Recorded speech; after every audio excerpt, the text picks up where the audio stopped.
বহু মানুষ এমন আছে তারা এই অনর্থক কথাবার্তাগুলো টাকা পয়সা দিয়ে আবার কিনে আনে। এই যে বাউলের গান দেয়, জারি গান দেয়, এমনকি আমার এলাকায় কুষ্টিয়াতে আমার গ্রামের বাড়ি যেখানে গাজির গান দিস। তার নিয়ত কি? ছেলে বিদেশে গেছে, ও নিয়ত করেছিল যদি ভালোভাবে যেতে পারে তা আমি গাজির গান দেব, এটা নিয়ত হইল।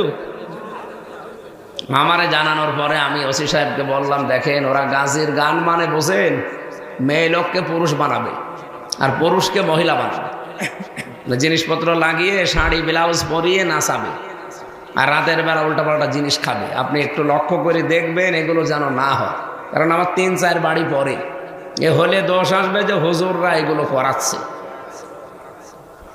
পেছনে তো জোকের মতো লেগে আছে অনেকে। ওসি সাহেব এসে পড়াটা ভেঙে দিয়েছে। এখন ওরা আমার বাবার কাছে এসে বলেছে ও ভোটে দাঁড়িয়েছে না, ভোট কি করে চাইতে আসে আমরা দেখবো। আমার এত বড় মান্যত নষ্ট করে দিল, একটা মান্যত হইল। বহু মানুষ এই দেশে এরকম উল্টা পাল্টা মান্যত করে যে আমার ছেলে যদি সুস্থ হয়ে যায় তাহলে লালনের গান দেব।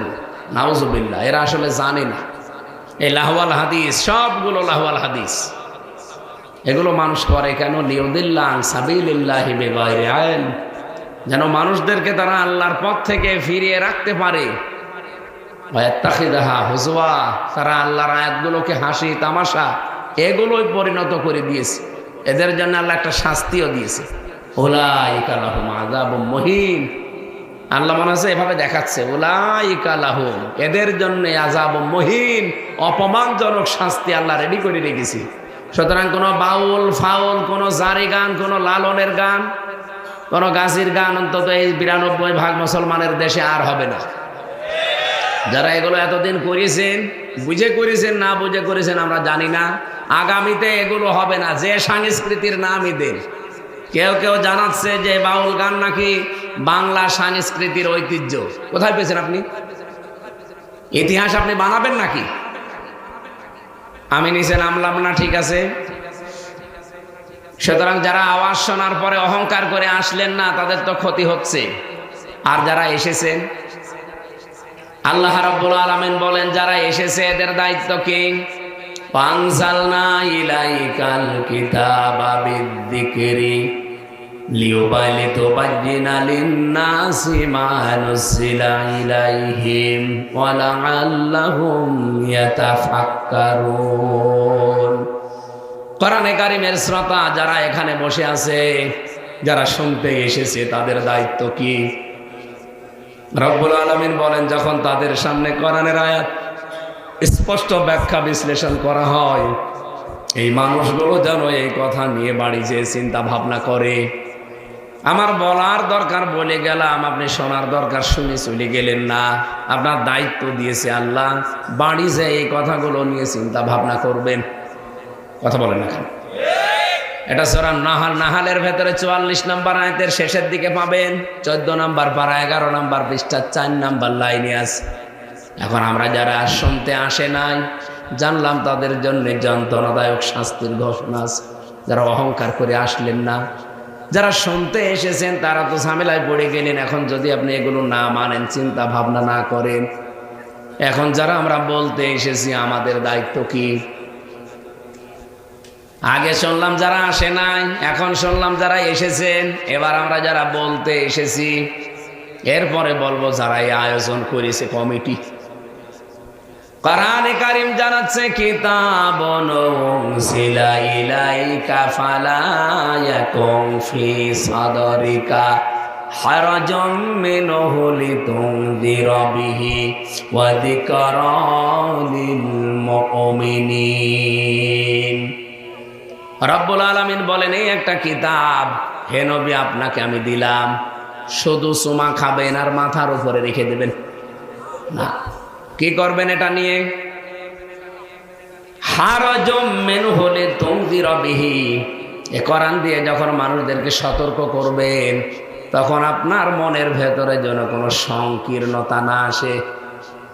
এখানে হারাজুন শব্দের ব্যাখ্যা প্রায় 7টা আছে, দ্বিধা, দ্বন্দ্ব, সংশয়, সন্দেহ। এরকম 7টা ব্যাখ্যা আমি পেয়েছি, আপনার মনে যেন এগুলো স্থান না পায়। যিকরালিল মুমিনিন, কোরআন মুমিনদের জন্য উপদেশ। প্রশ্ন আসতে পারে মনের ভেতরে, সন্দেহ সংশয়, এগুলো কিভাবে আসে? 2টা জবাব পেয়েছি তাফসিরে। 1 নম্বরে, কোরআন যারা শুনতে আসে, হে নবী আপনি যখন প্রচার করবেন মনে হতে পারে কথাগুলো সব যদি বলি তাহলে অনেক মানুষ হয়তো মন খারাপ করতে পারে। কারণ যারা বাউলের ভক্ত, কোরআনের কথা বললে যেহেতু বাউল নামে ফাউল এগুলো টিকবে না, তারা মন খারাপ করবে। এ কথা বলেন এখানে। যারা লালনের ভক্ত, লালন যে কোন ধর্মের লোক সে নিজেও জানে না, সুতরাং কোরআনের কথা বললে ওইটাও টিকবে না। ওর মতবাদে যারা আছে তাদের মন পাওয়া যাবে। এমনকি আবহমান কাল থেকে এই দেশে বহু এবাদত চলে আসছে যেগুলো আসলে এবাদত না। কোরআনের কথা বললে যেগুলো তো টিকবে না, হে নবী আপনি দেখবেন ওই মানুষগুলো মন খারাপ করছে, আপনি তাদের দিকে তাকিয়ে কোরআনের কথা চেপে যাবেন, এমন যেন না হয়। 2 নম্বরে, আপনি যেহেতু বলতে এসেছেন প্রচার করতে, আপনার মনে হতে পারে যদি সব বলি তাহলে আমার হাদিয়া তোফা নজর নিয়াজ এগুলো কমে যেতে পারে, নাও দিতে পারে। এই দিকে তাকিয়েও কোরআনের হক কথা আপনি বন্ধ করতে পারেন না। তাহলে আমরা যারা বলতে এসেছি যেটা আছে ঠিক আমারে ওইটা বলা লাগবে। কথা বলে না কেন? এবার যারা এসেছে দায়িত্বে, এত বড় বিশাল প্যান্ডেল সাজিয়েছে, 1 বছর আগে দাওয়াত নিয়ে এত প্রচারণা করছে, এই কমিটি এলাকার মানুষ, এদের দায়িত্ব কি? রব্বুল আলামিন বলেন ইত্তাবিউ মা উনজিলা ইলাইকুম মির রাব্বিকুম ওয়া লা তাত্তাবিউ মিন দুনিহি আউলিয়া কলিলাম মা তাযাক্কারুন। শুধু হামজা একা ধরো তা না, ইত্তাবিউ বহু বচন, সবাই মিলে অনুসরণ করো। মা উনজিলা ইলাইকুম মির রাব্বিকুম, যেটা তোমাদের রবের পক্ষ থেকে তোমাদের উপরে নাযিল হয়েছে। রাজবাড়িবাসী এক বাক্যে জবাব দেন তো তার নাম কি? আরো জোরে, জোর হলো না। ওয়ালা তাত্তাবিউ, অনুসরণ করা যাবে না, মিন দুনিহি আউলিয়া, কোন অলির বহু বচন আউলিয়া, এই জন্য কোন অলির অনুসরণ দরকার নেই। বাংলা অর্থ শোনার পরে মনে হচ্ছে আল্লাহ মনে হয় অলিদের বিরুদ্ধে। আপনি দেখেন বাংলা অর্থ তো বললাম ওয়ালা তাত্তাবিউ মিন দুনিহি আউলিয়া, কোন অলির অনুসরণ করা যাবে না। মনে হচ্ছে বাংলা অর্থ শুনে আল্লাহ তার অলিদের বিরুদ্ধে। কলিলাম মা তাযাক্কারুন, অল্প কিছু মানুষ এখান থেকে উপদেশ নেবে আর বাকিগুলো সব মুখ ফিরিয়ে চলে যাবে। তাহলে বাংলা অর্থ শুনলে উনি আল্লাহর ওলিদের বিরুদ্ধে, অথচ অন্য আয়াতের সাথে আয়াত কিন্তু কন্ট্রাডিকশন। আলা ইন্না আউলিয়া আল্লাহি লা খাউফুন আলাইহিম ওয়া লা হুম ইয়াহজানুন, কোনো ভয় নেই, কোনো চিন্তা নেই যারা আল্লাহর ওলি তাদের। তাহলে আয়াতের সাথে মিল করাবেন কি করে? এই এদিকে তাকান, আরে বাদাম বিক্রি করে একটু বন্ধ রাখেন তো ঘন্টাখানি, পরে বিক্রি করি। এই আপনি কোন দিকে তাকান? আমি কথা বলছি না, এদিকে তাকান। আল্লাহ রাব্বুল আলামিন খুব ভালো করে আগে জানেন, কারণ ওনার কাছে অতীত বর্তমান ভবিষ্যৎ সব জানা আছে। উনি ভালো জানেন যে 2025 সাল আসবে, বাংলাদেশের মতো একটা দেশ হবে, সেখানে এমন কিছু আবেগওয়ালা উম্মত আছে যারা আমি আল্লাহর চাইতে ওদের আব্বাকেই বড় মনে করবে। এখন করে না? নিজের বাবাকে না, অনেক ডিজিটাল বাবাকে তারা আল্লাহর উপরে তুলে ফেলে। আল্লাহ যেহেতু ভালো করে জানে যারা আমি আল্লাহর চাই, যারা আব্বার গুরুত্ব বেশি দেবে, এই জন্য কোনো আব্বার অনুসরণ দরকার নেই। অনেককে তো বিভিন্ন ওলি আল্লাহ যারা আমরা শুনি তাদেরকে সব বাপ বলে ডাকে। আমি একটা তথ্য পেয়েছিলাম কোরআনে কারিমে, এই যে কাদিয়ানিরা কাফের, এটা আমরা কেন বলি? কারণ 6666টা আয়াতের মাত্র একটা আয়াতের 4 ভাগের 1 ভাগ, একটা শব্দ, 4টা অক্ষর তারা মানে না। আমার শ্বশুর বাড়ি চুয়াডাঙ্গায়, জীবননগর থানা উথলি, ওখানে কাদিয়ানিদের মসজিদ আছে। ওরা নামাজ পড়ে আমাদের মতো, কোরআন শরীফ পড়ে, আজান দেয়, মসজিদের ইমাম মুয়াজ্জিন খাদেম সব আছে, কিন্তু ওদের সাথে কোনো মুসলমান আত্মীয়তা করে না। যেহেতু সব এক জায়গায়, আমরা বাজারে থাকি। জিজ্ঞাসা করলাম একদিন যে আপনাদের কাফের বলে কেন, কি করেন আপনারা এত? ওরা আমার জবাব দিচ্ছে প্রায় 8-10 জন মিলে, যে আমরা আপনাদের মতো নামাজ পড়ি, রোজা রাখি, এমনকি কোরআন শরীফ দিয়ে নামাজও পড়লাম, ইমাম মুয়াজ্জিন খাদেম মসজিদ সব ঠিক আছে, 6666টি আয়াত সব আমরা বিশ্বাস করি, মানিও কম বেশি, কিন্তু একটা আয়াত সূরা আহজাবের 40 নম্বর আয়াতের একটা শব্দ আমরা মানি না, বিশ্বাসও করি না। ওরা আমার নিজে বলছিল মা কানা মুহাম্মাদুন, এটা মানি, আবা আহাদিম মির রিজালিকুম, এইটাও মানি, ওয়ালাকির রাসূলুল্লাহ, এইটাও মানি, তো খাতামান নাবিয়্যিন এটা মানি না। নবী যে শেষ নবী এটা মানি না আমরা। আমাদের দৃষ্টিতে শেষ নবী হচ্ছে গোলাম মোহাম্মদ কাদিয়ানী। বলেন তো, যে খাতাম লিখতে মাত্র 4টা শব্দ লাগে, খ আলিফ তামিম, এই 4টা অক্ষর মানে না। তামাম পৃথিবীতে কোন বিষয় আলেমরা একমত হওয়া কঠিন, কিন্তু এই বিষয়ে সব আলেমরা তামাম দুনিয়ায় একমত, কাদিয়ানীরা কাফের। এই কাফের ঘোষণা দেওয়ার জন্য বাংলাদেশে মাঝে মাঝে দেখেন কত বড় বড় সেমিনার হয়, মহাসমাবেশ হয়ে গেল, সারা বিশ্বের বিভিন্ন দেশ থেকে আলেমরা এসেছিল। বাংলাদেশে শুধু কাদিয়ানী বাদ দিয়ে কোনো পক্ষের লোক, কোন দলের লোক বাদ ছিল না সেখানে যেতে। সবাই আমরা দাবি জানাচ্ছি, আরজি জানাচ্ছি, সবাই ধর্ণা দিয়েছি যে এই কাদিয়ানীদেরকে কাফের ঘোষণা করা লাগবে রাষ্ট্রীয়ভাবে। আমার প্রশ্ন, তারা কোরআনের মাত্র একটা শব্দ মানে না, কিন্তু যাদের কাছে আমরা দাবি জানাই তারা প্রায় 918টা আয়াত মানে না। আমার এই ছোট্ট মাথার ভেতরে আমি পেয়েছি কোরআনে কারীম, এই রাষ্ট্র চালাতে হবে কোরআন দিয়ে, দেশ চালাতে হবে, এটা 918 জায়গায় আছে। এ সারের মতো বড় বড় মাথা যাদেরও আরো বেশি পাবে। 918 আয়াত যারা মানে না, তাদের কাছে যদি আপনি দাবি করেন যে কাদিয়ানীরা কাফের, এটা আপনারা লিখিত দেন, ওরা বলবে আমরা তো ওদের চাইতে আরো বড় কাফের। ওরা হয়তো বলে না তাই, বাস্তবে কিন্তু তাই। যারা একটা শব্দ না মানলে কাফের হয়ে যায়, অথচ এই দেশে আমরা 918 আয়াত না মেনেও মুসলমান দাবি করছি। বাংলার মুসলমানেরা এবার আরে পাগলামি করলে চলবে না।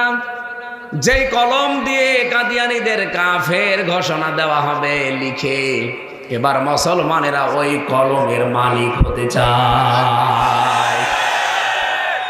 কি হওয়া যাবে না এবার? সে সময়ও এসে গেছে, সুযোগও আল্লাহ করে দিয়েছে। এরপরেও যদি কিছু নামধারী মুসলমান, আলেম নামে দালাল, এগুলোর ফতোয়াবাজির কারণে যদি এদেশে এবার সত্যিই এই কলমের মালিক মুসলমানেরা হতে না পারে, কিয়ামতে তারা ধরা খাবে। আমি আশা করছি কথা বুঝে ফেলেছি।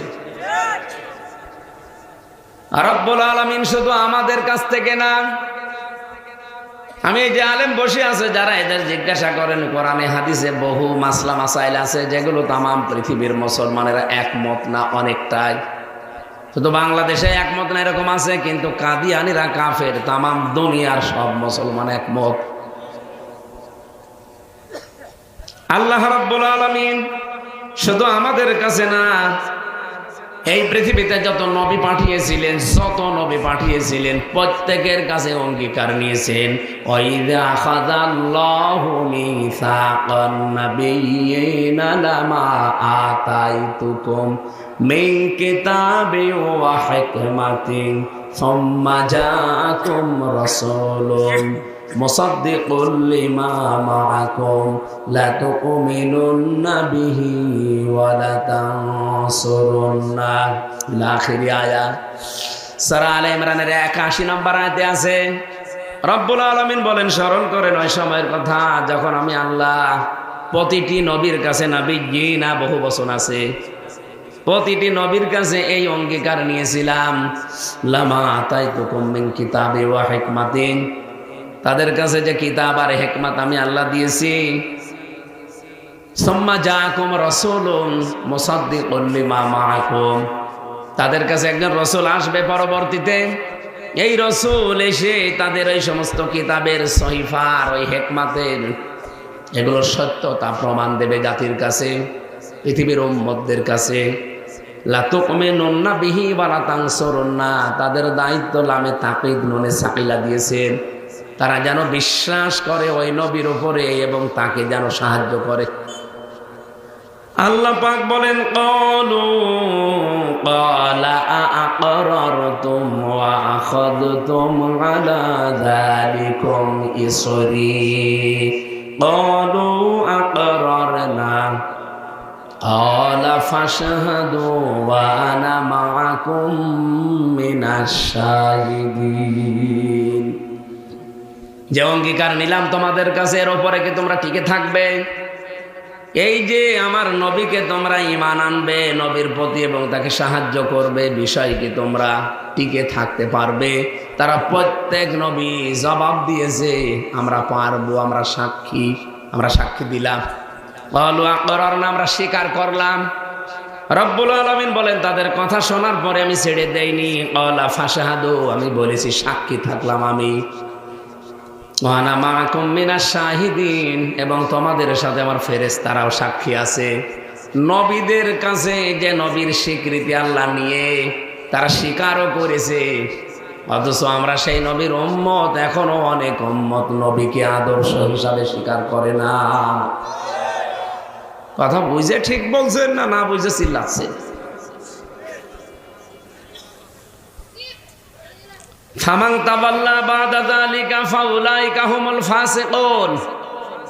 এত স্পষ্ট কথা বলার পরেও কোনো মানুষ যদি ফিরে চলে যান, আল্লাহ পাক বলেন এরাই হচ্ছে পাপাচারী, এরাই ফাসিক, গুনাহগার। কি বোঝালাম এই আয়াত দুইটা দিয়ে? এখন হয়তো অনেকে টের পাননি, এবার টের পাবেন। ইমাম বুখারী রাহমাতুল্লাহ আলাইহি বুখারী শরীফ লেখার আগে একটা কিতাব লিখেছিলেন আল আদাবুল মুফরাদ। এর 6 নাম্বার হাদিসে পড়েছি 3টা পয়েন্ট আছে। আপনি মরণের পরে, কবরে যাবার পরে আপনাকে জিজ্ঞাসা করা হবে মান হাজার রজুল, এই লোকটাকে। আপনি যদি মুহাম্মদুর রাসূলুল্লাহর আদর্শ মতো না চলেন আপনি কিন্তু বলতে পারবেন না। যারা স্বীকৃতি দিয়েছে, বিশ্বাস করেছে, নবীদেরকে যারা সাহায্য সহযোগিতা করেছে, এখন যেহেতু নবী নেই, নবীর ওয়ারিসরা আছে, তাদেরকেও যারা সাহায্য করেছে। ইন্নাল উলামা ওয়ারাসাতুল আম্বিয়া, শব্দের দিকে খেয়াল করেন তো। ইন্নাল উলামা, আলেমের বহুবচন উলামা, অবশ্যই আলেমরা। ওয়ারাসাতুল আম্বিয়া, নবীর বহুবচন আম্বিয়া। শুধু মুহাম্মদুর রাসূলুল্লাহর ওয়ারিস তারা না, যত নবী আল্লাহ পাঠিয়েছিলেন সব নবীর ওয়ারিস আলেমরা। এখন নবী নেই কিন্তু আলেমরা আছে, তাদেরকে সাহায্য করা লাগবে তারা যদি দিন প্রতিষ্ঠার কাজ করে। কারণ নবীদের কাজ ছিল এই জমিনে আল্লাহর বিধান প্রতিষ্ঠা করা।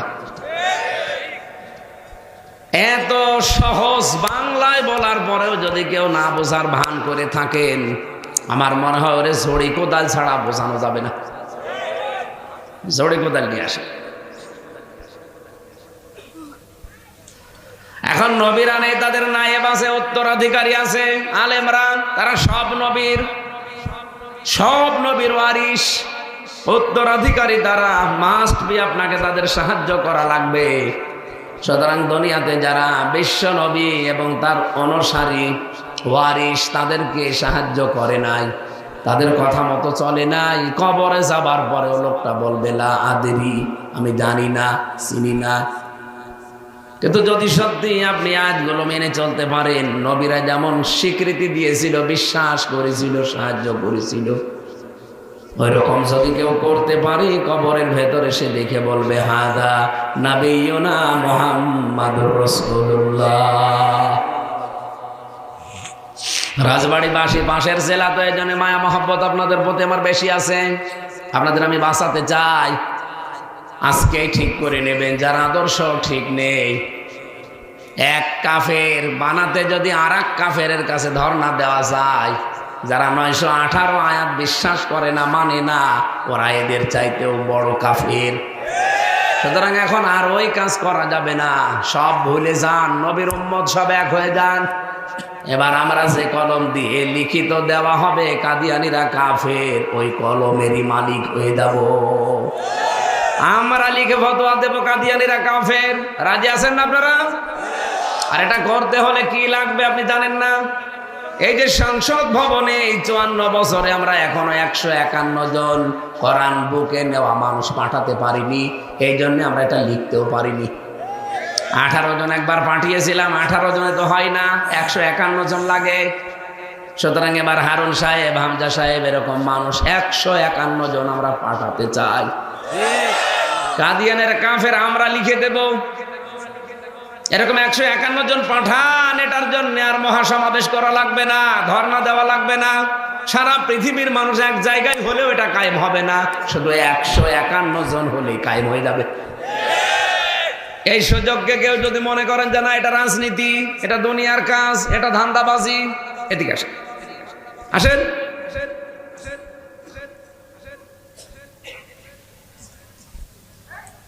নবীদের দোয়াগুলো পড়েছিলাম।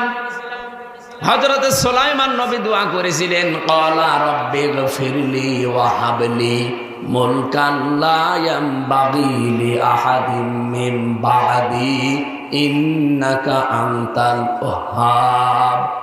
সূরা সাদের 35 নম্বর আয়াতে দেখবেন সুলাইমান নবী দোয়া করছেন, রব্বুল আলামিন আমাকে মাফ করে দেন, আর আমাকে এমন একটা রাষ্ট্র ক্ষমতা দেন যে আমার পরে আর কাউকে দেবেন না। ইন্নাকা, নিশ্চয় আপনি, আনতা, আবার আপনি, ইন্নাকা আনতাল ওয়াহ্হাব, নিশ্চয় আপনি, আপনিই মহাদাতা, সুতরাং এটা আপনি দিতে পারেন। নবীর দোয়ার সিস্টেম দেখেছেন যে আমাকে মাফ করেন আর আমাকে রাজ্য ক্ষমতা দেন, আমার পর আর কাউকে দেবেন না এরকম ক্ষমতা। আমার নবী মুহাম্মদ রাসূলুল্লাহ দোয়া করেছিলেন, সূরা বনী ইসরাঈলের 80 নম্বর আয়াতের শেষের দিকে আছে, ওয়াজআলনি মিন লাদুনকা সুলতানান নাসীরা, হে আল্লাহ আমাকে রাজ ক্ষমতা দাও যার ভেতরে তোমার সাহায্য থাকে।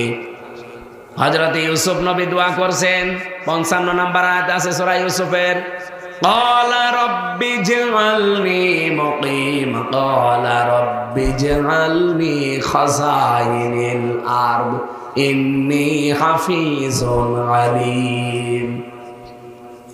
তিনি বাদশাকে বলেছিলেন আমাকে খাদ্য মন্ত্রণালয়ের দায়িত্ব দেন, খাদ্য মন্ত্রী আমারে বানিয়ে দেন, আমি এ বিষয়ে জ্ঞান রাখি এবং সংরক্ষণ করতে পারবো। আমার প্রশ্ন এই যে এতগুলো নবীর দোয়া বললাম, পুরা কোরআন শরীফ আমি দেখেছি 25টা দোয়া আছে, 25 জন নবীর 25টা দোয়া পড়েছি আমি, সবগুলো দেশ রাজ্য এ সংক্রান্ত। আদম নবী শুধু দোয়া করেছিলেন, ক্বালা রব্বানা যালামনা আনফুসানা, আল্লাহ আমাকে মাফ করে দেন। আর বাকি যত নবীর দোয়া জীবনে পড়লাম, সব নবী রাজ্য চেয়েছেন, ক্ষমতা চেয়েছেন। আমার প্রশ্ন, নবীরা যে ক্ষমতা চেয়েছিলেন, রাষ্ট্র ক্ষমতা ভোগ করার জন্য, কথা বলা লাগবে, টাকা পয়সা বেশি কামাবো এই জন্যে, চাঁদাবাজি করবো এই জন্যে, কেন? তারা চেয়েছিলেন রাজ্য ক্ষমতা হাতে আসলে মানুষের ভেতরে ন্যায় বিচার কায়েম করা যাবে। তাছাড়া আপনি একথা জীবনে বলতে পারবেন যে আমাদের নবী ক্ষমতা ভোগ করার জন্য চেয়েছিলেন? উনি তো 13 বছর দেখলেন মক্কায় দাওয়াত দিয়ে দিয়ে যে না কিছুই হয় না। 13 বছর, এটা গুরুত্বপূর্ণ সময় এসে ডিস্টার্ব করে।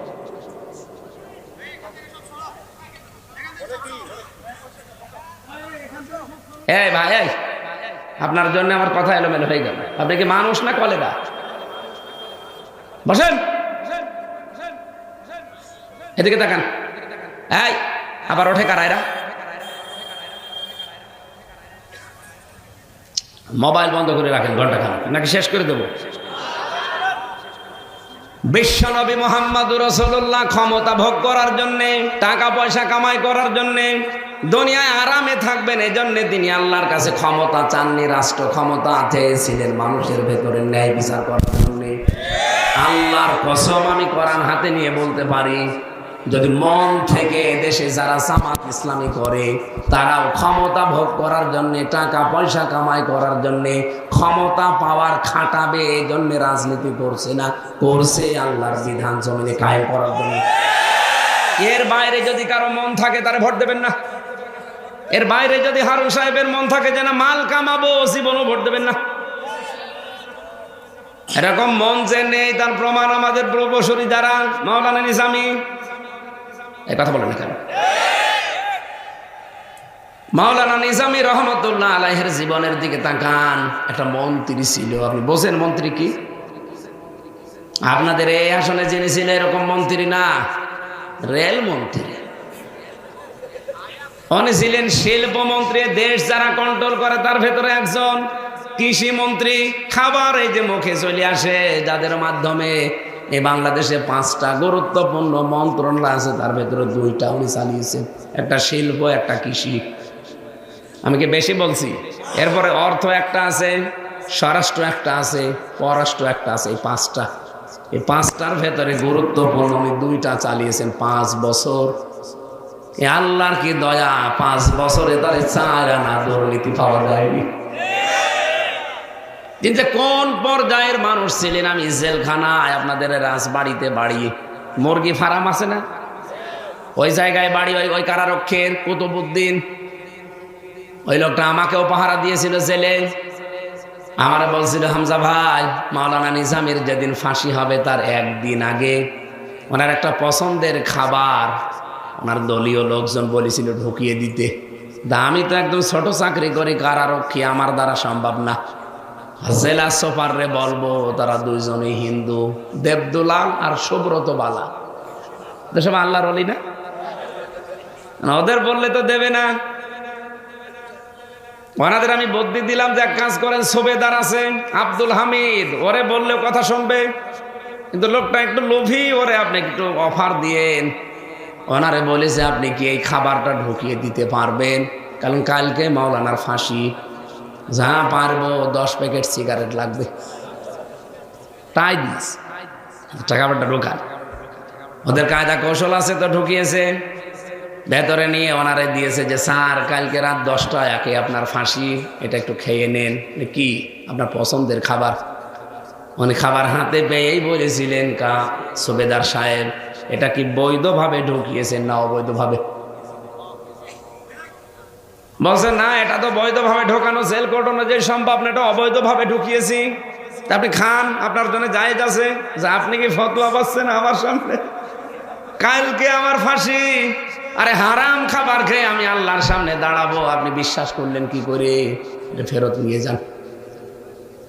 জীবনের 1 দিন বাকি থাকতে যারা হারাম খাবার শরীরে ঢোকায় না, আর আপনি তাদের বিশ্বাস করেন না, আকীদার প্রশ্ন তুলে মানুষকে তাদের কাছ থেকে ফেরাতে চান, আপনি তো বড় জালেম। জামাত ইসলামী বাংলাদেশের আকীদা খারাপ, এ কথা যারা বলবে এগুলো হয় দালাল নয় জালেম। কোন কারণে প্রশ্ন করলেন? আমি জামাত ইসলামী করি, আমার আকীদা আল্লাহ একজন। আপনার আকীদা কি? আমরা কি কোনোদিন বলেছি যে আল্লাহ 2জন? বলেন। এই মিথ্যা তহমত কেন চাপিয়ে দেন যে আমরা নবীদের সমালোচনা করি, সাহাবা একরামকে দেখতে পারি না? আমি আমার ঈমান থেকে বলছি, আমি প্রত্যেকটা নবীকে মাসুম মনে করি, প্রতিটি সাহাবীকে আমি মাহফুজ মনে করি। এই আমার আকীদা। এর সাথে যাদের মিল নেই আমি তাদের মানি না। আর আপনি আন্দাজে এই তহমত চাপিয়ে দেন যে জামাত ইসলামী যারা করে এরা নবীদের দেখতে পারে না, সাহাবী বিদ্বেষী। কিয়ামতে জবাব দিতে পারবেন না এই মিথ্যা তহমত দেওয়ার কারণে। আর জাতির লোকেরাও এখন বুঝে ফেলেছে যে আপনি একটা পাগল। বয়স হয়ে গেলে ওরকম উল্টা পাল্টা কথা মানুষ বলে।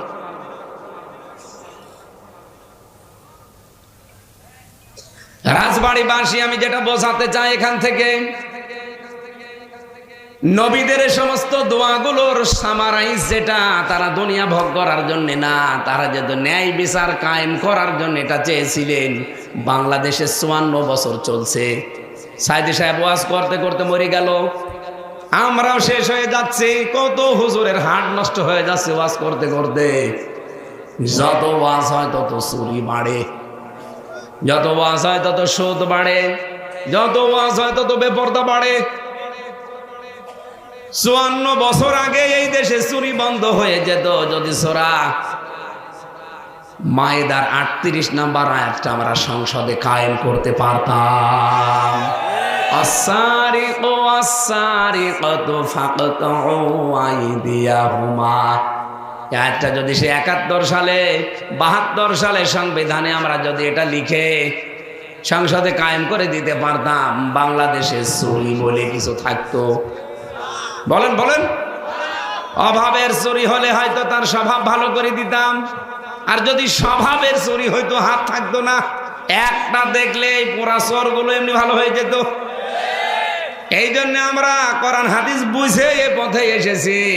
আমরা জানি যে ওয়াজ করে চুরি বন্ধ হয় না, ওয়াজ করে ডাকাতি বন্ধ হয় না, ওয়াজ করে জেনা বন্ধ হয় না। এটা বন্ধ করার জন্য রাষ্ট্র লাগে, আইন লাগে। যেন আল্লাহর কসম, আমাদের উদ্দেশ্য দুনিয়া ভোগ করা না। আমারে আল্লাহ যা দিয়েছে কোরআন সামনে নিয়ে বলছি, মরণ পর্যন্ত আমি বসে বসে খাবো, পায়ের ওপর পা তুলে দিয়ে, কিচ্ছু লাগবে না। আর আমার যা আছে, আমার বাবার যা আছে, যেহেতু আর ছেলে মেয়ে নেই, আমি একা, কিচ্ছু লাগবে না। রক্ত পিচ্ছিল পথে এসেছি নবীদের এই দোয়াগুলো বুঝে, যে এই দেশে আল্লাহর বিধান এমন এমন আছে যেগুলো ওয়াজে হবে না, নসিহত করে হবে না। এ দেশে আইন কায়েম করা লাগবে। আশা করছি আপনারা বুঝেছেন। এবার আমরা 300 এমপির ভেতরে রাজনীতি মনে করলে করেন, যদি মনে করেন এটা ধান্দাবাজি করেন, কিন্তু আমি এটা বলবো, এবার 151 জন এই দেশে সংসদে আমরা পাঠাতে চাই। আমরা 2টা আয়াত 2 জায়গা থেকে পড়েছি। আমরা একটা আয়াত পড়েছি সূরা আসরের প্রথম আয়াতটা। আমি আলোচনা যদিও সূরা লুকমান থেকে করার মনস্থ করেছিলাম, এই আয়াতটা গুরুত্বপূর্ণ মনে হচ্ছে আমার কাছে। এই আয়াতের উপরে কিছু কথা বলতে চাই। আলোচনার বিষয় হচ্ছে সময়। কি বললাম? এই পৃথিবীতে জীবিত মানুষদেরকে আল্লাহ যত নিয়ামত দিয়েছেন, সবচাইতে বড় নিয়ামতের নাম হচ্ছে সময়। একটা জীবিত মানুষের কাছে এখানে কথা বলা যায়, কি করেন আপনি? একটা জীবিত মানুষের জন্য আল্লাহর পক্ষ থেকে পৃথিবীতে যত নিয়ামত আছে, সবচাইতে বড় নিয়ামতের নাম হচ্ছে হায়াত বা সময়। এটা যদি আল্লাহ আমাকে না দিত, বলেন এখানে বসতে দিতেন? মরা হামজা, মরহুম হামজাকে কেউ প্রধান অতিথি বানাইতো না।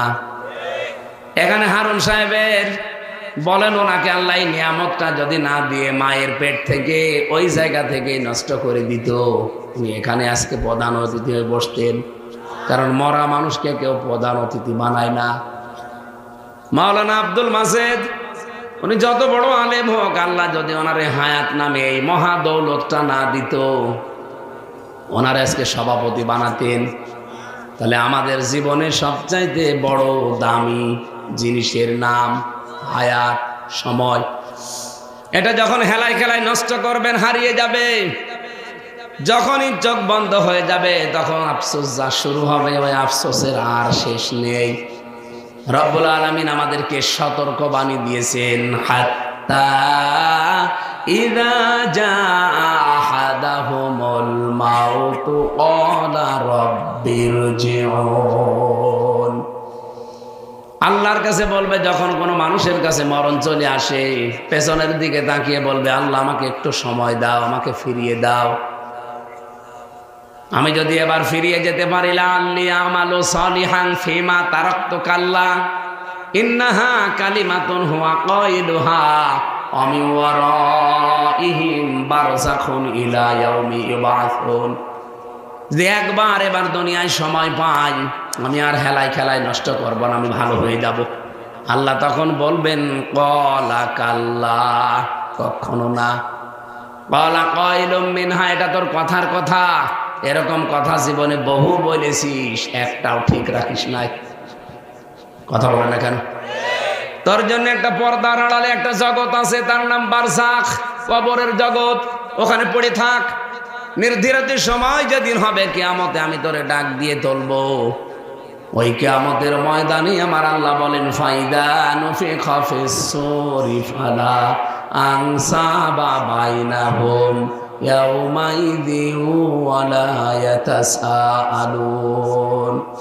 সিংহায় ফৎকার দিয়ে যেদিন তোমারে ডাকা হবে কিয়ামতের ওই ময়দানে, দুনিয়ায় যত রকমের সম্পর্ক ছিল সব সম্পর্ক আল্লাহ কাট করে দেবে।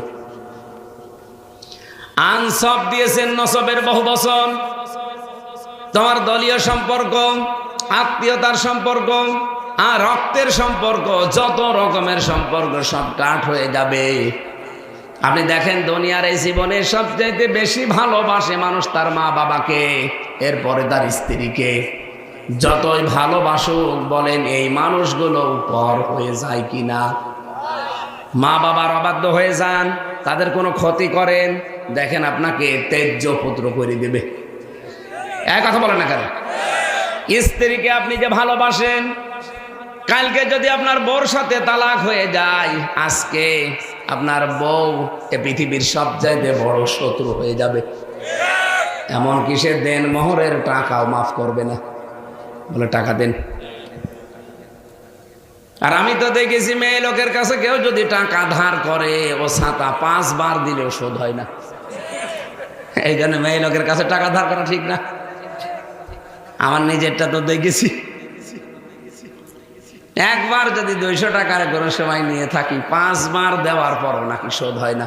মনে উঠলেই বলে সে টাকা, অথচ আর 10 বার দেওয়া হয়ে গেছে, ওই 200 টাকায় শোধ হচ্ছে না।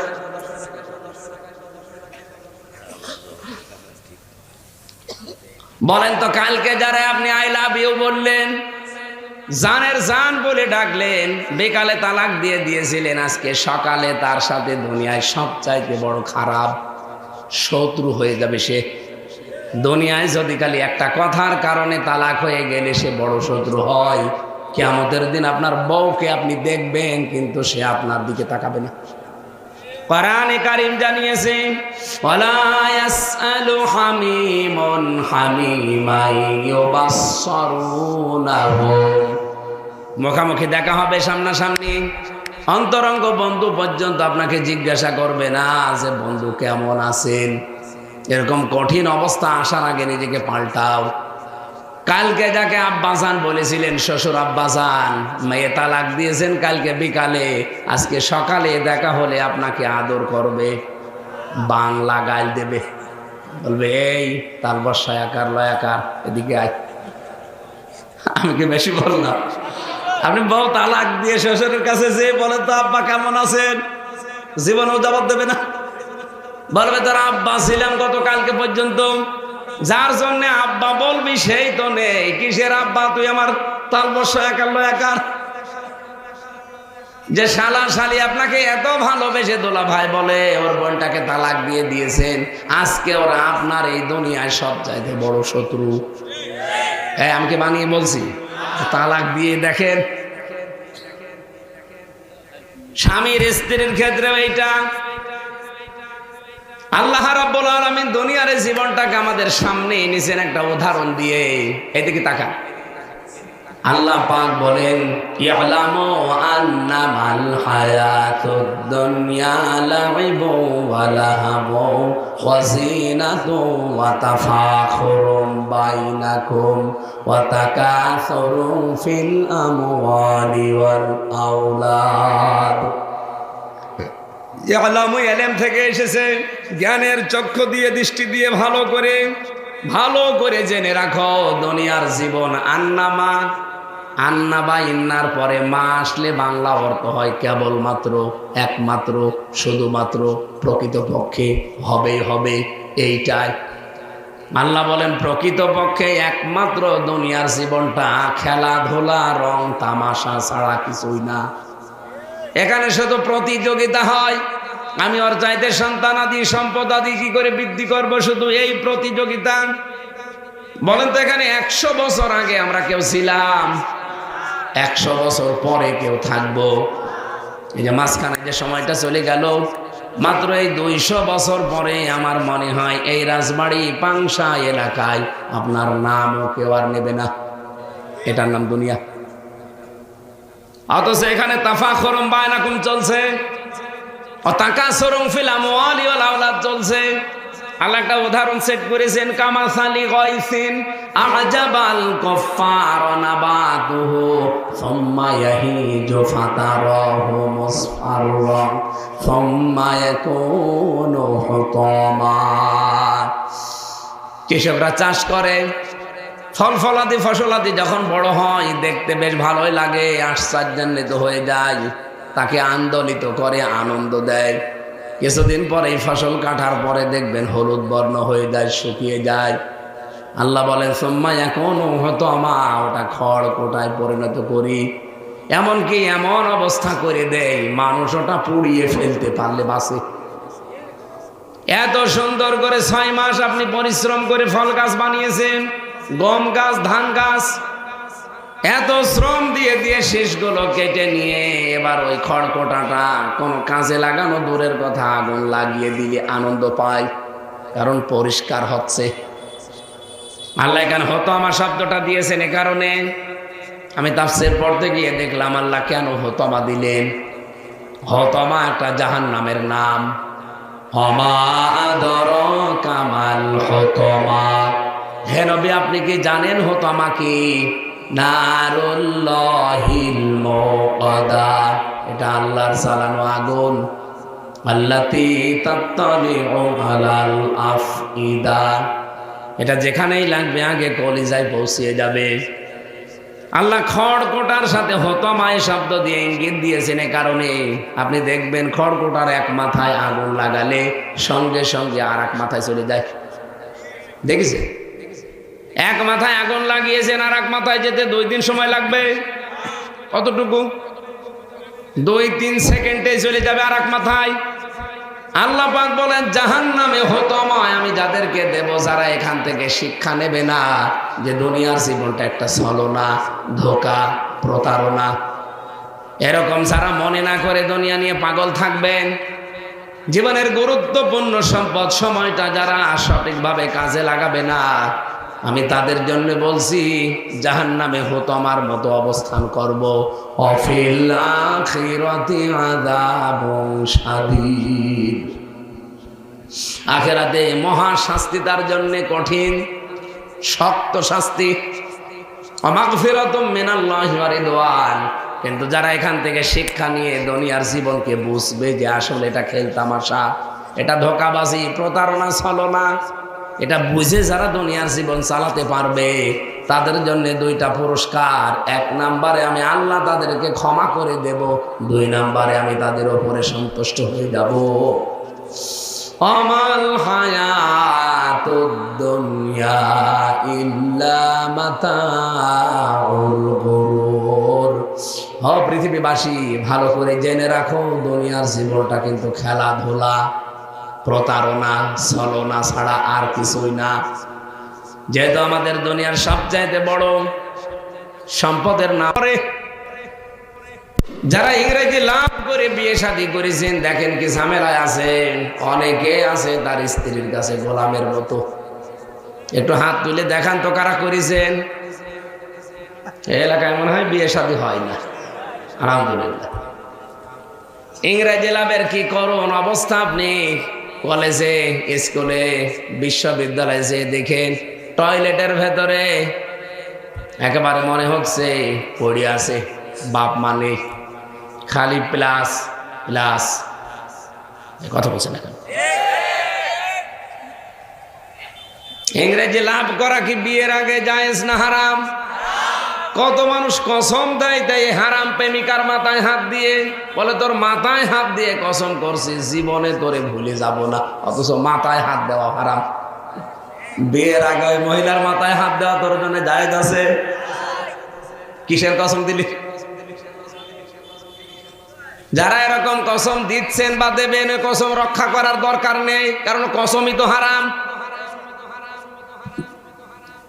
আল্লাহ রাব্বুল আলামিন এখানে যে লাভ আর লসের খতিয়ান আমাদেরকে জানাতে চেয়েছেন, আমি একটা উদাহরণ মিলিয়েছি। বিশেষ করে আমাদের দেশে, বাংলাদেশের মানুষ লাভকে লস মনে করে আর লসকে লাভ মনে করে। এই কথা বলেন না, বুঝেছেন না? বলেন উদাহরণ হিসাবে মনে করেন যে হারুন সাহেব এমপি দাঁড়িয়েছে আপনাদের, উনি পরীক্ষা দিচ্ছে, ম্যাট্রিক পরীক্ষা। পরীক্ষার হলে যে কিছুই লেখে নাই, শুধুমাত্র নাম লিখেছে আর রোল নাম্বার। সাদা খাতা জমা দিয়ে বলছে স্যার গেলাম। স্যার বলছে কিছুই তো লেখা নেই। বলছে লেখা নেই তাতে কি হয়েছে? আপনি মাজার দিকে তাকান। মাজার দিকে তাকিয়ে দেখেন নল। নল বোঝেন? স্যার বলছে হারুন তুই চলে যা, কোনো অসুবিধা নেই, তুই নাম্বার পেয়ে যাবি। রেজাল্ট যেদিন বের হচ্ছে সেদিন উনি পরীক্ষার খাতা হাতে পেয়ে দেখছে 100-র ভেতরে 90। ওনার মা বাবা খুশি, উনি তো খুশিতে আত্মহারা হয়ে গেছে। ওনার আত্মীয় স্বজন এমন কোন প্রেমিকা পর্যন্ত খুশি যে জীবনে একটা জিনিস ধরেছি। জীবনে ক্লাসে যায় না, কলেজে যায় না, অথচ 100-র ভেতরে পেয়েছে 90। এরকম মানুষই তো চাই। বলেন তো তামাম দুনিয়ার সব মানুষ যদি বলে হারুন সাহেব সাকসেস, আপনাদের বিবেক থাকলে বলা লাগবে উনি ব্যর্থ। হ্যাঁ কথা বলছেন? হাজী আহমদ আলী আমার নানা, উনি পরীক্ষা দিয়েছে ওই ছোটবেলায়।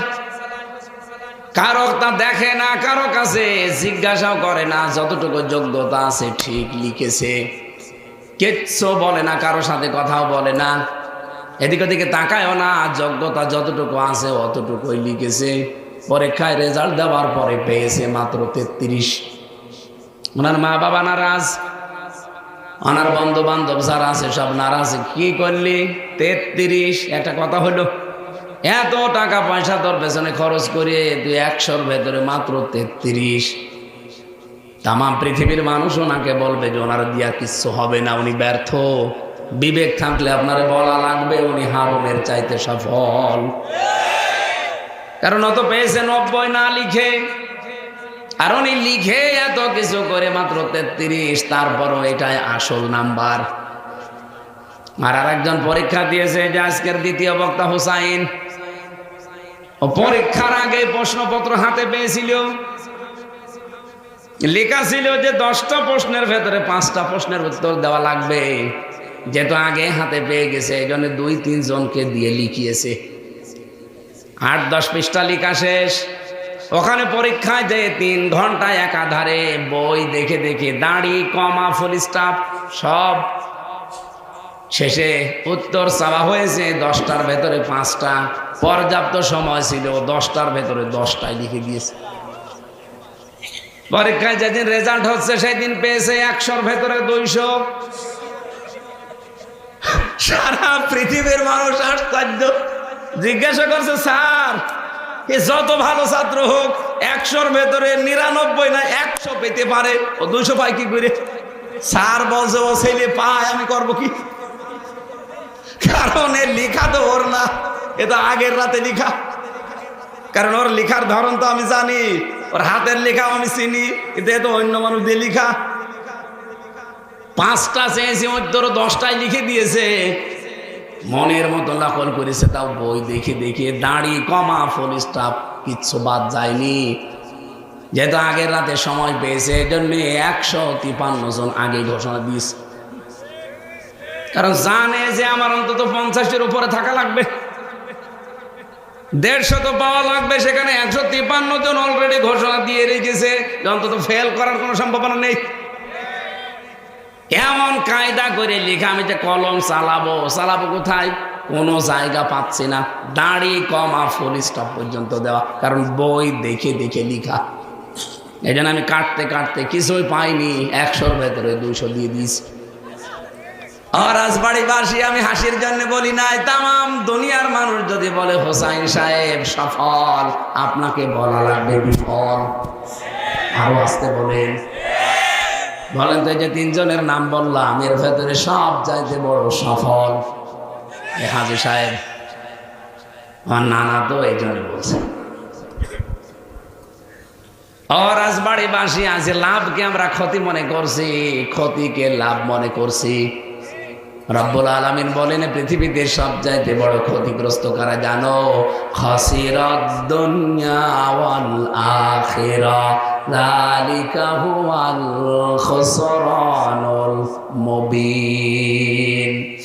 এই দুনিয়ার হায়াতটা যারা কাজে লাগাতে পারে নাই, এদের দুনিয়াও ক্ষতি আখিরাতও ক্ষতি, এরা স্পষ্ট ক্ষতির ভেতরে আছে। বলেন নাউজুবিল্লাহ। এখন আপনি এই ক্ষতি থেকে বাঁচতে চান, এই মহা ক্ষতি এই পৃথিবীতে সবাই, তাম পৃথিবীর সবাই এই ক্ষতির ভেতরে আছে। এই জন্য আল্লাহ খুসরুন শব্দটা দিয়েছেন।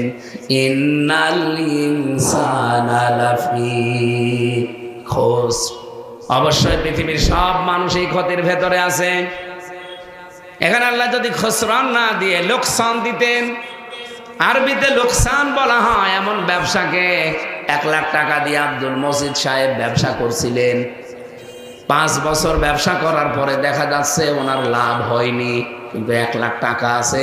এর নাম আরবিতে বলে লোকসান। ক্ষতিকারে বলে খুসরুন বলা হয় ওই শব্দকে। ব্যবসা করেছিল 1 লাখ টাকা দিয়ে, 5 বছর ব্যবসা করার পরে দেখা যাচ্ছে লাভ তো হয়নি, টাকা যা ছিল ওগুলো নেই, নামও গেছে, সালাও শেষ।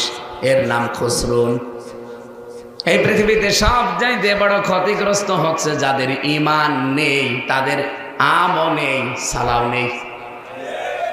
এই জন্য মহা ক্ষতি থেকে যদি কেউ বাঁচতে চায়, আল্লাহ ফর্মুলা দিয়েছেন, ইল্লাল্লাযীনা আমানু ওয়া আমিলুস সালিহাত। যারা দুনিয়াতে ঈমান আনে আর আমলে সালেহ করে। এবার আমি বলছি ঈমান কাকে বলে, আমলে সালেহ কাকে বলে, এই দুইটা শব্দের ব্যাখ্যা করার জন্যই মূলত আমি এখানে বসেছি। ঈমান আনতে হবে শিরিক মুক্ত, আর আমলে সালেহ যেটা, এটা হওয়া লাগবে বেদাত মুক্ত। আর বাংলাদেশে এই দুইটাই সমস্যা। ঈমান আমাদের আছে কম বেশি, আমিও জানি, বিশ্বাসও করি, কিন্তু ঈমানের ভেতরে আমাদের শিরিক। কথা বলে দেখা, ঈমানের ভেতরে শিরিক কেমন? আল্লাহ যেটা পারে ওইটা অন্য কেউ পারে, এই বিশ্বাস করার নাম হচ্ছে শিরিক। বাংলাদেশে শিরিক আছে না? আরো জোরে বলেন। এ রাজবাড়িতে আরো বেশি। এ জেলায় তো বাবার অভাব নেই, বিভিন্ন বাবার দরবারে যে মনে করে আল্লাহ যেটা পারে বাবাও পারে। ছেলে মেয়ে হয় না, কত বছর চলে যাচ্ছে বাবার দরবারে, এমন বিশ্বাস নিয়ে যায়। কত মানুষ দেখি গরু ছাগল পর্যন্ত নিয়ে চলে যাচ্ছে যে বাবা দিতে পারে। ও বাবার যদি ক্ষমতা থাকতো তো বাবার অন্তত ছেলে মেয়ে হইতো, বাবারই ছেলে মেয়ে হয় না। আমি বগুড়ায় একবার পেয়েছিলাম এক ভক্ত, এসে আমারে বলছে, হুজুর আপেল পড়িয়ে দেন। কেন? আমি সূরা ফাতিহা পড়েছি কেবল। আমারে বলছে এমন ভাবে আপেল পড়বেন যেন ছেলে হয়। আপেল ফেলে দিলাম। আপেল আমি ফেলে দিচ্ছি কেন? আরে আপেল খাওয়াই যদি ছেলে হয় তা আমার ম্যাডামের 3টে মেয়ে হইতো না? পরে খালি আপেল পড়ে খাওয়াতাম। কি বিশ্বাস দেখেছে? আমার না আমার বাবারও কি ক্ষমতা আছে ছেলে হওয়ানো? বলেন, এ পুরাটা দায়িত্ব কার? আল্লাহ দুনিয়ার কাউকে দেয়নি, সে মরা পীর হোক আর জিন্দা পীর হোক। মা বোনেরা, এই শিরিক করা যাবে না জীবনে। শিরিক করলে কিন্তু আপনি আল্লাহর আশ্রয় থেকে বের হয়ে যাবেন। কোরআনে কারীম জানিয়েছে, আল্লাযীনা আমানু ওয়া লাম ইয়ালবিসু ঈমানাহুম বিযুলমিন উলাইকা লাহুমুল আমন ইলা আখির আয়াত। সূরা আনামের 82 নম্বর আয়াতের প্রথম অংশে আছে, রব্বুল আলামিন বলেন, যারা ঈমান আনার পরে নিজের ঈমানকে শিরিকের সাথে, এখানে জুলুম মানে শিরিক, শিরিকের সাথে যারা মিশ্রণ করবে না, আল্লাহ বলেন উলাইকা লাহুমুল আমন, এই মানুষগুলোই আল্লাহর পক্ষ থেকে নিরাপত্তার হকদার। আল্লাহ পাহারা দেবে আপনাকে শিরিক মুক্ত ঈমান তৈরি করতে পারলে। আজকে থেকে সিদ্ধান্ত নিয়ে লেগে যান, দুনিয়া একদিকে চলে যাক, আমি শিরিকে যাব না। আরো জোরে বলেন, এ পৃথিবীর মালিককে, একেবারে সত্যি কথা বলবেন, পৃথিবীর মালিককে। আরো জোরে বলেন, আর একবার বলেন, পৃথিবীতে যা আছে সব কিছুর মালিককে। এটা কি মুখে না অন্তরে? লিল্লাহি মা ফিস সামাওয়াতি ওয়া মা ফিল আরদ, আসমান জমিনে যা আছে সব কার? সুতরাং সব আল্লাহর, আমরা সবাই জবাব দিয়েছি। আল্লাহ বলেন, আলা লাহুল খালকু ওয়াল আমরু, বানিয়েছি আমি, বিধান আমার চলবে। সুতরাং আল্লাহর বিধানের বাইরে যারা অন্যের নিয়ম নীতি এখানে চালু করতে চান তারা শিরিক করছেন। এরপরও যদি কেউ না বুঝার ভান করে থাকে, আমার আর ওয়াজ করা সম্ভব না। তাহলে শিরিক আমাদের দেশে আছে না নেই? এ পৃথিবীতে যত নবীর জীবনী আমি পড়েছি, প্রকাশ্য যত নবীর জীবনী আমি এই জীবনে পড়লাম, প্রত্যেকটা নবীকে আল্লাহ একটা আদেশ দিয়েছিলেন, ওয়ালাকাদ উহিয়া ইলাইকা ওয়া ইলাল্লাযীনা মিন ক্বাবলিকা লাইন আশরাকতা লা ইয়াহবাতান্না আমালুকা ওয়া লা তাকুনান্না মিনাল খাসিরিন। সূরা জুমারের 65 নম্বর আয়াতে পাবেন, 24 নম্বর পারা 4 নম্বর পৃষ্ঠার 11 নম্বর লাইনে আছে। আল্লাহ বলেন, অবশ্যই আমি সব নবীকে ওহী করেছি যে শিরিক করা যাবে না। এটা শুধু একজনকে বলি নাই, প্রত্যেকটা নবীকে বলেছি। লাইন আশরাকতা লা ইয়াহবাতান্না আমালুকা, হে নবী আপনাকেও বলছি যদি আপনিও শিরিক করেন তাহলে আপনার জীবনের আমল আখলাক সব নষ্ট হয়ে যাবে। লা ইয়াহবাতান্না লামে তাকদির নুনে সাকিলা, কোনো কিছু বাকি রাখবো না, সব ব্যর্থ করে দেব, সব বরবাদ হয়ে যাবে। ওয়ালা তাকুনান্না মিনাল খাসিরিন, এবং ক্ষতিগ্রস্ত হবেন। রাজবাড়িবাসী খুব দামি কথা বলছি, শিরিক জীবনে করা যাবে না। হয়তো না বুঝে অনেকে করে থাকেন যে মানুষের তৈরি করা আইনের পেছনে ঘুরলে আর কি হয় শিরিক হয়। কারণ আল্লাহ যেটা পারে ওইটা অন্য কেউ। আপনি নিজেই বলছেন জমিন আল্লাহর, বিধান আল্লাহর চলবে। কোন কারণে যারা মানুষের তৈরি করা আইন কায়েম করতে চায় তাদের পেছনে থাকেন বলেন? এটা যে শিরিক হয় আপনি কি জানেন? না জেনে থাকলে আজকে জানলেন। এই পৃথিবীর বুকে কোন কুকুর আজ পর্যন্ত কোন কুকুরের আইন বিধান মানে না, এই কথা বলেন না কেন? কিন্তু মানুষকে আল্লাহ বানিয়েছে তার গোলাম, তার ভৃত্য সার্ভেন্ট। আপনি আল্লাহর গোলামি না করে তার আইন না মেনে কেন তার গোলামের আইন মানবেন? সুতরাং যারা মানুষের তৈরি করা আইন মানছেন, প্রশ্ন আসতে পারে এ কথা না বললে কি হয়, কি হল? আপনার ঈমান থাকে না। আপনি তো বুঝতে পারছেন না, আমি বুঝে ফেলেছি, এই জন্য বলছি আজকে থেকে সিদ্ধান্ত পাল্টান, নাই ক্ষতিগ্রস্ত হয়ে যাবেন, মহা ক্ষতির ভেতরে পড়বেন। আপনার ইমানকে আপনি নির্ভেজাল করেন, ইমান আমল যতটুকুই হোক নির্ভেজাল করেন। আমিলুস সলিহাত, ভালো কাজ করা লাগবে। আর ভালো কাজ নষ্ট হয় বেদাতের কারণে। আমাদের আমল একেবারে কম নেই, কম বেশি অনেক আমল আমরা করি, কিন্তু এটা বেদাত যুক্ত। বেদাত কারে বলে? ইসলামের মধ্যে, এইদিকে তাকান, এক কথায় জবাব দিচ্ছি, ইসলামের মধ্যে নতুন কিছু আবিষ্কার করা বেদাত, আর ইসলামের জন্য নতুন কিছু করা বেদাত নয়।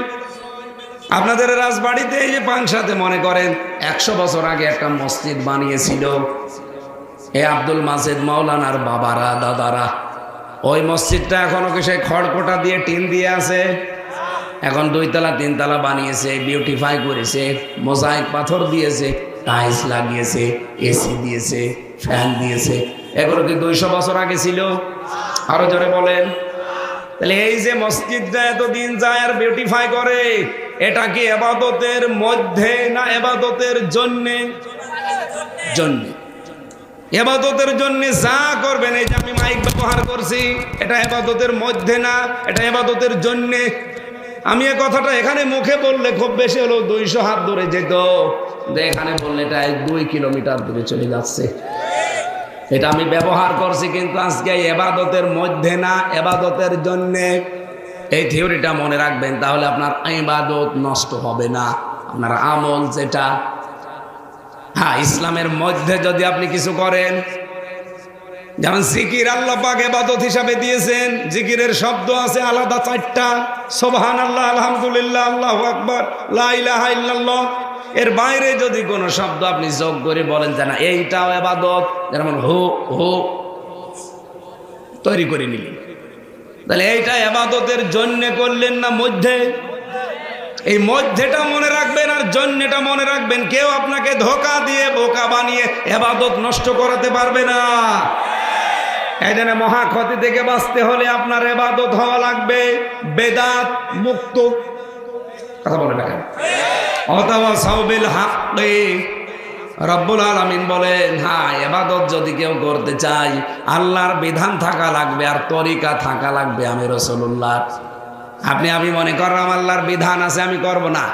আল্লাহর বিধান বহু আছে, কিন্তু ওটা যদি রসুলের তরিকায় না হয়, এদিকে তাকান, এই যে রোজা রাখা আল্লাহর বিধান আছে না? বলেন বলেন।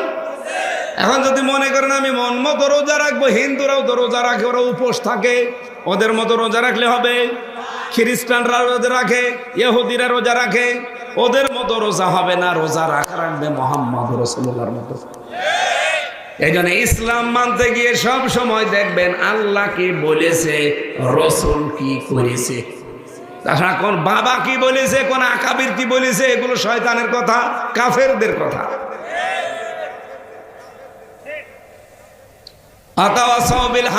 ক্ষতি থেকে বাঁচতে হলে হকের দাওয়াত দেওয়া লাগবে। আর এই জায়গায় যত ঝামেলা, আজ বাংলাদেশে বহু আলেম পর্যন্ত বলছে আমি নিরপেক্ষ, আমি কোনো ঝামেলাই নেই। কেন? হক কথা বলা এটা কিন্তু ক্ষতি থেকে বাঁচার মাধ্যম। একজন মানুষ দুনিয়ায় সবার কাছে ভালো হতে জীবনেও পারবে না। কি কথা বলে না কেন? আল্লাহর নবী পর্যন্ত সবার কাছে ভালো হতে পেরেছিলেন।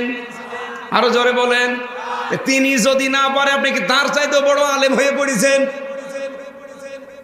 আমার জনপ্রিয়তা যদি ইসলাম কায়েমে কাজে না লাগে, এদিকে তাকান, আমার যে জনপ্রিয়তা এটা যদি ইসলাম কায়েমে কাজে না লাগে, আমি একজন আলেম, আমার এই এলেম যদি ইসলাম কায়েমে কাজে না লাগে, আমি যে ভাইরাল হয়েছি, এই ভাইরাল হওয়া যদি ইসলামের কাজে না লাগে, তাহলে আমারও ভাইরাল হওয়ার দরকার কি? বলেন। আমার জনপ্রিয়তাকে আমি ধুয়ে পানি খাবো? আমার তো যা করেছি সব আমার আল্লাহর দ্বীনের কাজে লাগা লাগবে। কিন্তু আমরা ওগুলো না, আমরা অনেকে বলছে আমরা ঝামেলাই নেই, আমরা সবার কাছে ভালো থাকবো, জীবনেও পারবেন না। সবাই দেখবেন একদিন আপনাকে টিসুর মতো ছুঁড়ে ফেলে দেবে। আল্লামা সাঈদী রহমতুল্লাহ আলাইহি যদি ওই সময় ওনাকে বলেছিল যে আপনি শুধু জামাত ইসলামী ছেড়ে দিয়ে পীর সাহেব হবেন, দেওয়ানবাগের মতো একটা দরবার বানিয়ে দেব, খালি মরুদ বানাবেন আর পেট বাড়াবেন, উনি রাজি হয়েছিলেন। ওনাকে যত নিষেধ করেছে ওনার জোর আরো বেড়েছে। চট্টগ্রামের মাহফিল করতে নিষেধ করেছিল 3 দিন, উনি চালিয়েছে 5 দিন। এমনিতে ওনার জন্য সারা পৃথিবীর মানুষ এমনি কাঁদে। আমি মরে গেলে তো গরু ছাগলও কই, আমার ফাঁসির আদেশ হয়ে গেল, আমার মনে হয় একটা পিপিলিকাও মরে নাই। অথচ তাদের ফাঁসির আদেশ দেওয়ার সঙ্গে সঙ্গে 257 জন মানুষ মরে গেছে। এরপরও আপনি টের পান না, খালি মুখ জোর করেন, গলাবাজি করেন। বলেন তার একটা মানুষ, সে তার শুধু ফাঁসির আদেশ দিয়েছিল, কার্যকর করে নাই, তাই এতগুলো মানুষ জীবন দিয়ে চলে গেল। আর আপনারও ফাঁসির আদেশ হয়েছে, একটা মানুষ তামাম দুনিয়ায় মরেছে, একটা কুকুর মরেছে, একটা পিপিলিকাও মরে নাই। পিঁপড়াও বলে কেন আমিও শয়তানের জন্য মরবো। হকের পথে থাকলে আল্লাহ একটা সম্মোহনী শক্তি দান করে। এই জন্য ক্ষতি থেকে বাঁচতে হলে আপনাকে হকের পথে থাকা লাগবে। কে কি বলে ওগুলো তোয়াক্কা করা যাবে না, থোড়াই কি আর আমি কিছু মনেও করি না। কারণ আমি জেলে যাওয়ার পরে বুঝে ফেলেছি দুনিয়ার জমিনটা পুরা ধোকা, ছলনা। আমার বউ ধোকা, আমার মা বাবাও ধোকা, আমার ছেলে তো নেই, মেয়ে ওগুলো ধোকা। দুনিয়ার জীবন আমি হালকা পাতলা বুঝে ফেলেছি। এজন্য হক কথা আমি বলবই, যদি আমার মা বাবাও নারাজ হয় হোক। আমাকে তো বাঁচতে হবে মহা ক্ষতি থেকে। হকের কথা এ পৃথিবীতে কোরআনের চাইতে হকের কথা আর আছে? এই জন্য আমাদের দাওয়াত হবে কোরআন কেন্দ্রিক। ধৈর্য ধারণ করার উপদেশ দেওয়া লাগবে। আর বাংলাদেশে এখন যে অবস্থা, ধৈর্যের বিকল্প কিছু নেই। আন্দাজে মাথা গরম করে কিছু করা যাবে না। আন্তর্জাতিক মিডিয়াগুলো হাঁ করে আছে। এই যে বাউলদের নিয়ে যেটা চলছে, এখন অনেকে রাজনীতি শুরু করেছেন। আমরা জানি কেন এগুলো করছেন। 127 বার চেষ্টা চালিয়েছে এই 15 মাসে, একবারও সফল হয়নি। এখন বাউলদের লাগিয়েছে। এই জন্য খুব সতর্কতার সহিত কাজ করা লাগবে। ওরা যেমন জাতে মাতাল হলো তাহলে ঠিক আছে, আমাদেরও এই সবর এখতিয়ার ছাড়া এখনো পায় নেই। ওরা পায়ে পা দিয়ে ঝগড়া বাঁধাবে, কিন্তু না, আগে যাক। আগে ফেব্রুয়ারির 7 তারিখ যাক। হ্যাঁ, কথা বলছে না কেন? ফেব্রুয়ারির 5 তারিখ পর্যন্ত ধৈর্য ধরে আছি। আপনি পায়ে পা দেবা না, মুখে পা দিলেও কিছু বলবো না। শুধু শুধু আপনি দেখছেন তা না, এটা তামাম দুনিয়া দেখতেছে। এখানে খুব সতর্কতার সাহিত্য চলা লাগবে। কয় মাস, 2 মাস, কয়দিন আছে মাত্র। আল্লাহ তুমি আমাদেরকে সবর এখতিয়ার মানে শুধু মায়ের খেয়ে যাবেন তা না। এক গালে মারলে বলবেন না যে ভাই আর একটা গালে দিন, না। কি করে এইটা ওভারকাম করতে হয় সেই সিস্টেমগুলো সামনে পরিকল্পনায় নিয়ে আসবেন। এই 4টা কাজ যদি দুনিয়ায় কেউ করতে পারে, আল্লাহ বলেন তাকে আমি মহা ক্ষতি থেকে বাঁচিয়ে দেব। আল্লাহ তুমি আমাদেরকে বাঁচাও, বলেন আমিন। প্রতিটি উম্মত কিন্তু নবীজি বলেছেন কুল্লু উম্মতি, আমার প্রত্যেকটা উম্মত জান্নাতে যাবে। ইয়াদখুলুনাল জান্নাহ, ইয়াদখুলুনা মোজারে বর্তমান ভবিষ্যৎ প্রেজেন্ট ফিউচার, আমার প্রতিটি উম্মত জান্নাতে যাচ্ছে এবং যাবে। ইল্লা মান আবা, শুধু আবা যাবে না। সাহাবীরা বললেন আবা কি? নবীজি বললেন মান আতাআনি দাখালাল জান্নাহ, যারা আমাকে অনুসরণ করবে এরাই জান্নাতে যাবে। ওমান আসানি ফাকাদ আবা, যারা আমার অবাধ্যতা, আমাকে অনুসরণ না করে অবাধ্য হয়ে যাবে, এই মানুষগুলো অস্বীকারী, এরা জাহান্নামে যাবে। এই জন্য রাসূলুল্লাহর অনুসরণের মাধ্যমে এই 4টা কাজ দুনিয়ার জীবনে করে আমরা মহা ক্ষতি থেকে বেঁচে থাকি।